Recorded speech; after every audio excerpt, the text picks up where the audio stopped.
Hey, this is Coast Jar Dogs to Board, but built for theme parks, and welcome to the Coast Chall's Top 5 video.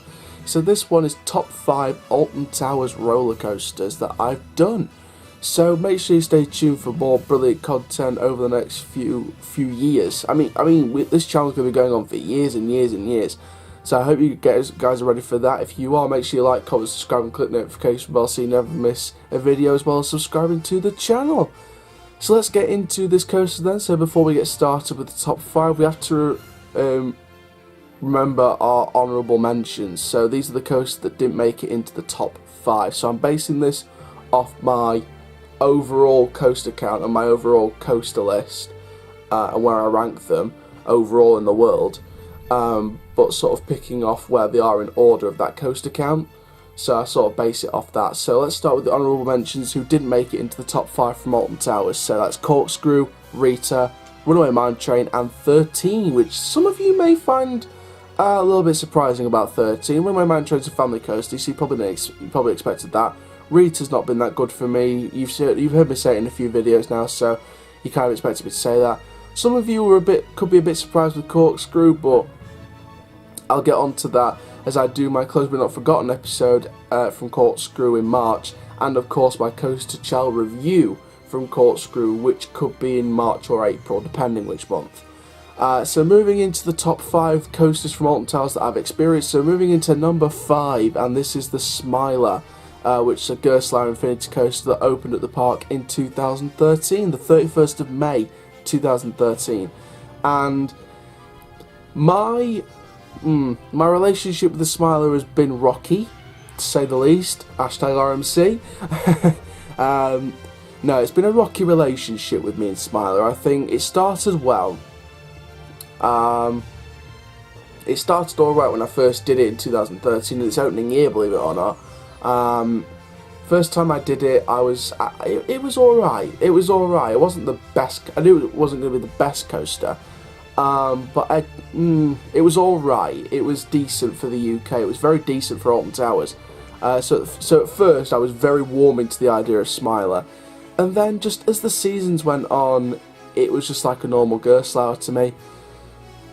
Didn't age well. Felt a bit jolty throughout the years, and the joltiness got worse and worse and worse. The hurt and the pain on the shoulders from the restraints got worse and worse and worse. 2018, last season, that I went to Alton Towers. I think this season I'll be hopefully going to Alton Towers again. So I'll see if it's changed from last season, but last season was the worst I've ever seen of Smiler. So rough, so jolty. Restraints felt poor. It depends on where you sit, to be fair. I think many people said if you sit in the back row, that you get more hurt, if you know what I mean. But in my eyes, I got hurt everywhere, wherever I was sat. So you might be a bit surprised by that, but you never know. So moving into number 4 then. So Galactica/Air. I did both versions, which is a 2002 opened B&M flying coaster. Of course, this replaced the old site of the New Beast, where it moved to Forbidden Valley.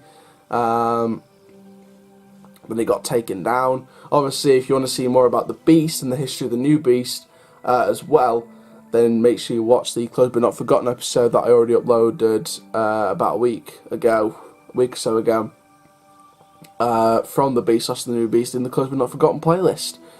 So Galactica/Air. So basically, if you don't know the history of this ride, it opened in 2002 as Air.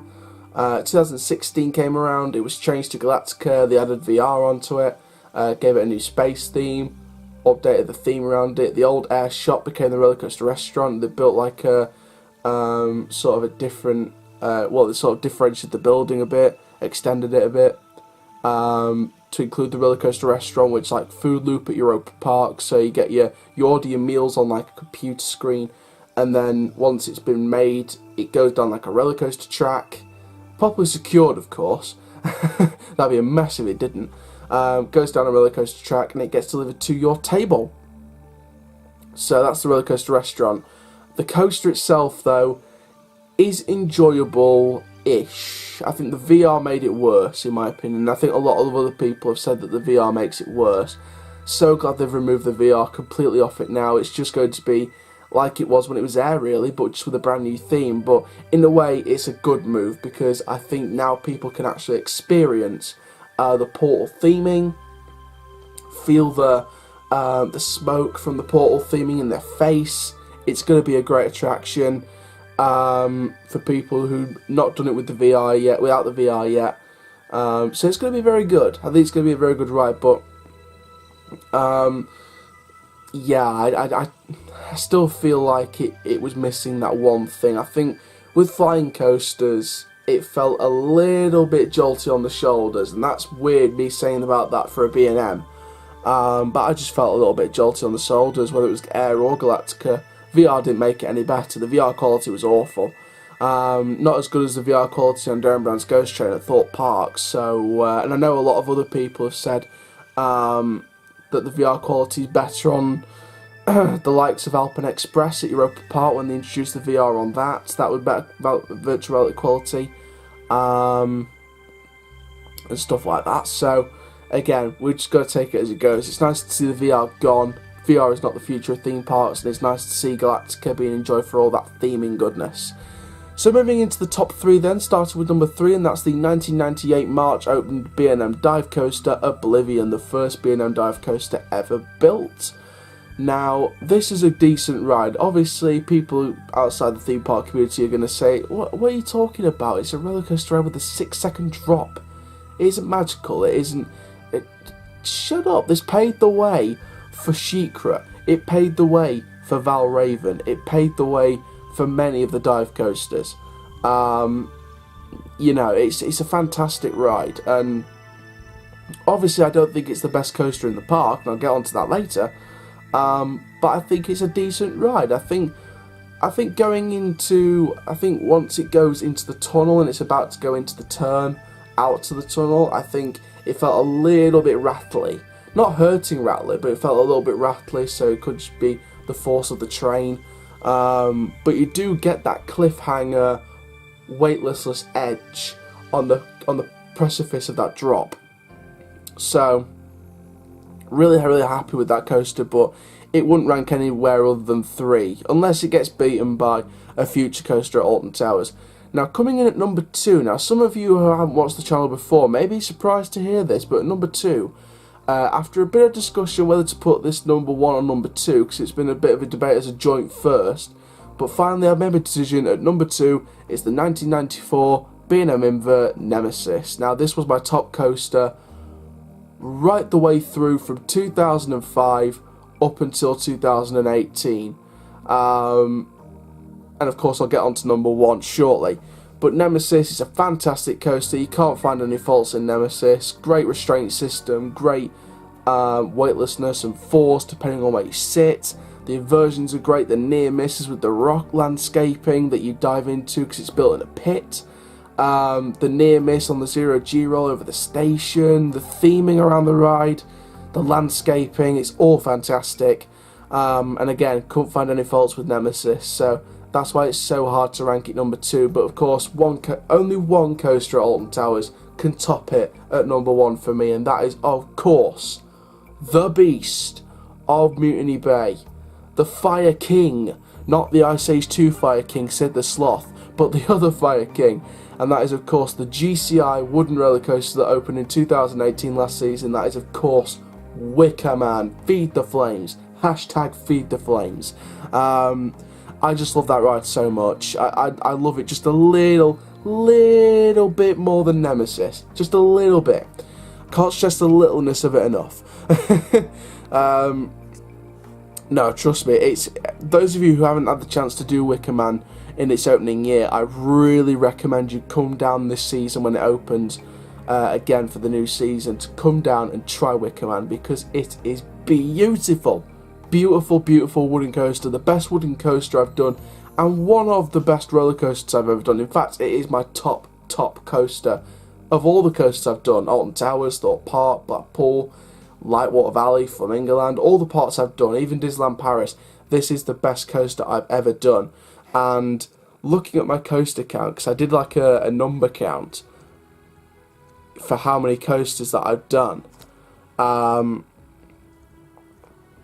I've done 33 roller coasters all through the parks. Obviously that number's going to increase. It's not my final number, don't even worry about that. But in terms of rides and attractions overall, I've done 94 rides and attractions. And Wicker Man sits right up above Nemesis, Swarm, Valhalla, Oblivion, Galactica, Saw, Ripsaw, Smiler, Nemesis, Inferno 13. It sits way above all them. You know, it's the best out of all 94 attractions that I've done in the parks. So I just absolutely love it. The theme of the ride, the way it landscapes around the site. Of course, it replaced the Flume, and that was the main thing with Wicker Man. I was really sad when the Flume closed for good. A bit like Loggers Leap, as I'm recording this today. The Loggers Leap news came out today, but of course when you're watching this, it'll be past news. It'll be like days old now, maybe even weeks old by the time you're watching this. But yeah, you know, it's really sad when the Flume closed, and I was a bit sceptical at first about what would replace it. Is it going to be better than Flume? Is it going to be another Smiler?